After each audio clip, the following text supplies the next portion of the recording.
Madame Abomah, the African giantess who was once the tallest woman in the world. Williams Mme. Abomah was once the world's tallest lady in the late 1800s and early 1900s. She was reputed to be 7 feet 6-inch giantess. Though she was born in South Carolina in USA, her show manager claims she was born in Dahomey, now the Republic of Benin.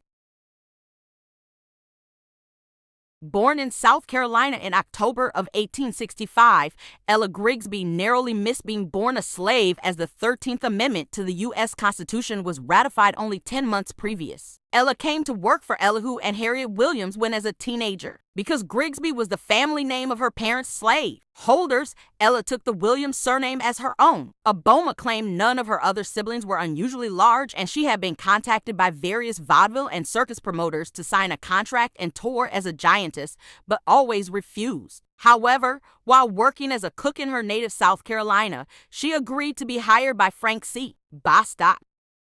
The tour that Frank Bostock signed Ella up for was a tour of the British Isles. Bostock understood that Ella's act would not go over well in her native country. Racism in Europe was not as pronounced as in the States, so Miss Williams was ultimately to find greater success on foreign soil.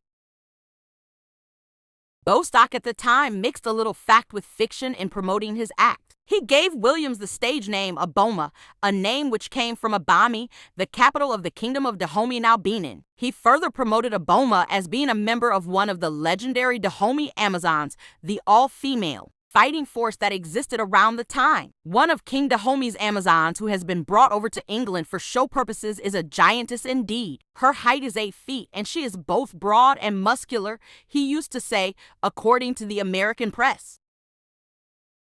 When Britain declared war on Germany in August 1914, Abomah canceled her tours and came back to the US in March 1915. She worked for Ringling Brothers, Barnum Bailey, and at Coney Island. Abomah was still doing shows in the 1920s before she left the scene.